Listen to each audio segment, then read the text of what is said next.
Hello friends, welcome back for another professional match of StarCraft 2. What I got for you today is none other than Classic spawning here in the top corner versus SCARLETT here with the blue zerg.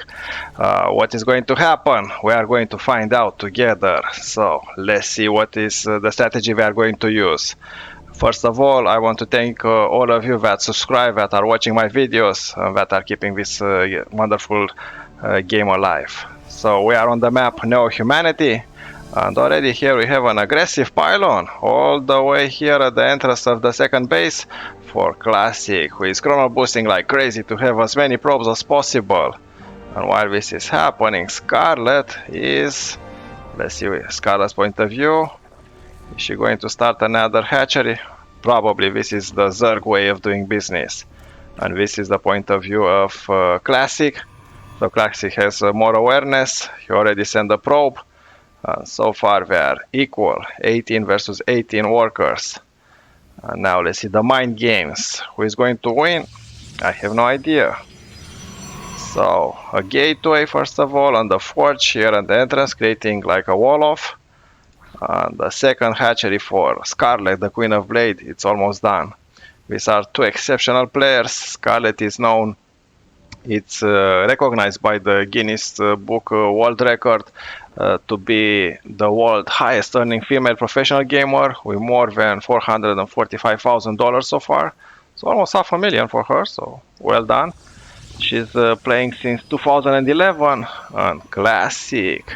It's Classic because he's playing since 2012 up until 2019. Then, as you know, if you are in Korea, you have to go to the army until 2021. Starting 2019, he was in the army, but he came back strong, and is still playing at the professional level. SCARLETT, what? Rush? A photo cannon rush in a professional match against SCARLETT? Whoa, is this going to work? So I was ready for like a slow entrance of the game, but apparently it's a fast forward game with cannon rush in 2023 in a professional match. Wow. So literally this is happening to me and to most of us, like to find ourselves in this situation. And what do you do if you are SCARLETT? Very interesting. So you have here the overlord that is supervising the entrance, but while this is happening, so SCARLETT found an angle to kill the pylon. But is the probe going to be able to build another pylon? So far it's a good strategy for Classic. Think about it. Denying the hatchery, not bad at all. Like, it's not cheap. The pylon and the photo cannons cost money. SCARLETT in the meantime started an aggressive forward hatchery, because this one was denied so long. But already here we have adept, and probably more adepts are going to come. Wow, photo cannon rush 2023 against SCARLETT. So if I was playing with at this level, I will not try photo cannon rush, but apparently it worked. In terms of workers, an advantage for Classic, same for the army. Let's see if this is going to be useful. Here we have a slow zone. So basically what that means, if you go through this red circle, you are not going to be able to move very fast. It's like a potential death trap. And now SCARLETT, you cannot break the entrance. You need to have bailings. Bailing is something that SCARLETT does not have. Wow, very interesting. So situation is stable so far. Free base for SCARLETT. And what do we have here? Oracles being chrono boosted by Classic. And another gateway. But free base Protoss versus free base Zerg is not a good feeling that I have. As a Zerg you already should have 4 by now. And this is a small map, like allows for fast games. Now the oracles are here, more and more queens. Scarlet loves the queen and the spread of the creep. This is her specialty, if I can say so. Now more and more adepts are here. We are very good against zerglings, and also the shading allows them to move very fast. The oracles are annoying. 6 kills on this one. So more and more adepts are coming. 4 adepts can one-shot probe. Now the queens are here to protect and defend. Yeah, small surround and shading away. Excellent attack so far. Wow, interesting game. As I said, I prefer to have no idea who is winning. And this way, I enjoy this part of casting way more. So interesting. So a surround, but what do you do against shading? Not that much. Plus the oracles are now back home for home defense. So a bunch of gateways. So probably a little bit of a rush is going to be followed at the beginning of the game with an all-in. This is my feeling. Let's see if I'm right. Like too many gateways. So that means 1, 2, 3, 4, 5, 6, 7. So yeah, for sure. Here we have also the War Prism. And War Prism can easily bring reinforcement. Let's see. The angle of attack. Yeah, he's taking the long route. It's less scouted. Until you kill the Zerling. That was here at the Zelnaga Tower. And what Scarlet has? A bunch of queens and Zerlings, not that much. Not that much at all. Now here are 2 Ravengers, but we have an Immortal here. They can do a lot of damage. The sentry are putting this shield force, blocking the access of the Zerg, and more units by the War Prism are being morphed. A lot of Zealots, a lot of Stalkers, and the fact that we had that cannon rush created a slow economy pace for Scarlet. Classic is taking huge advantage out of this early aggressive game. 2 Immortals. The micro, it's excellent for Classic. And Scarlet bringing the drones for one desperate attack move for defense. Is she going to be able to survive this? I don't know. My money is on Classic right now. And definitely, yeah. Well done Classic. Let's go to game number 2, guys.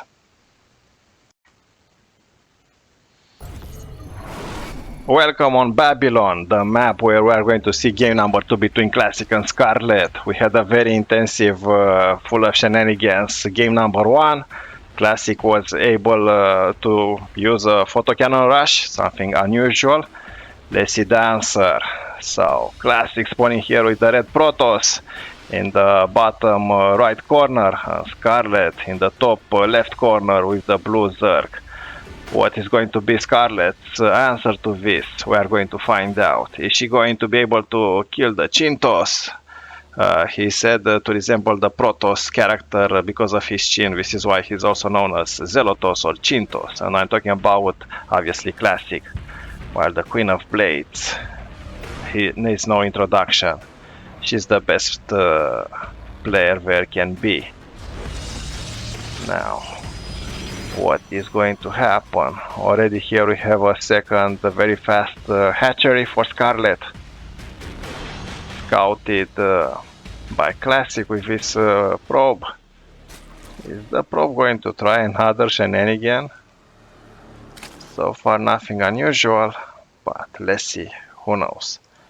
A gateway here, and no, the probe is just gathering minerals, trying.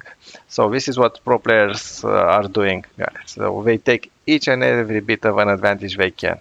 Like literally mining your opponent base denying him with a couple of minerals. Who knows, in the long term this can make a little bit of difference. Now second Nexus for Classic as well. Cybernetic core, so nothing unusual. No shenanigans so far. Both players are playing safe. So SCARLETT, what you gonna do when Classic comes for you? The Overlord is here to scout. He saw the timing and reported to SCARLETT. Everything in order. Now the pylon, the second... Protoss is a very intensive gas race, so this is why we have assimilators that are very important. Now, already starting mining in the second base, so this is a very good advantage to have. You can chrono boost as a Protoss, but Zerg has the power of numbers. It's all about quantity, not quality. Quality is for Protoss units. And the third hatchery is here. It's very important to have as many hatcheries as possible. Usually when you play Zerg versus Protoss, you need to have at least one, if not two, ideally, more than your opponent. And to be able to have a bank so that you can outmax your opponent. Shading ability is awesome. Like literally, it's like a form of teleportation. How many workers? 33 for Classic, 28 for SCARLETT. So in terms of economy, favoring Classic. Army favoring SCARLETT. Let's see, Classic is going to be able to keep this momentum. And now already 4 Zerlings here. But we have the usual Oracle. This is the holy trio of early games for Protoss. To have an Oracle, a Stalker, and an Adept. And the third Nexus for Classic. So Classic very aggressive with his macro. And the creep spread is impressive. So we are in minute 4 and already we have creep in the part of the map of SCARLETT. So queens over here. It's good when you have a lot of queens because oracles can do a lot of damage if left unchecked. Now the oracle has another brother in arms. So 2 oracles is better than 1, obviously. But here are 2 queens, so we have to back up. Let's see what else we have here. A Stargate already completed. Gateway, robotic facilities. More gateway that were transformed into warp gates. And 4 scouting bodies. 2 oracles. Oracles, were they able to do any damage? 0 kills on the first one, 1 kill on the second one. So not that much. Also here we have a spore core. So it's excellent for defense. 3 queens over here, so I hope we are not going to plunge into this mineral line because we are going to be so dead. And while this is happening, more and more adepts trying to be in a lot of places at the same time. So this makes a Zerg player nervous. And the Stratosphere successfully planted. Look at the queens. They are trapped in a cryostasis. Now it's a good moment for you to take the Oracle and come from this angle. Try to kill the pros that are mining gas. And another one, that is what? Again, denying the mining. Now SCARLETT has a little bit of an advantage in terms of income, but look at the status word, it looks amazing. So doing this constantly denies the mining. And while this is happening, another push from Classic. So denying the mining is important because it gives you an edge in terms of income, and that is translating into army. So army of Classic 46 versus 42. And again with an immortal for that extra punch. Sentry are denying the surround. And is Classic going to win again? Looks like bringing the center, the oracles over here. Centaurs are doing amazing job, and an epic victory for Classic. So Scarlett realized she has no other way. Thank you for watching. Remember to subscribe. Keanu over.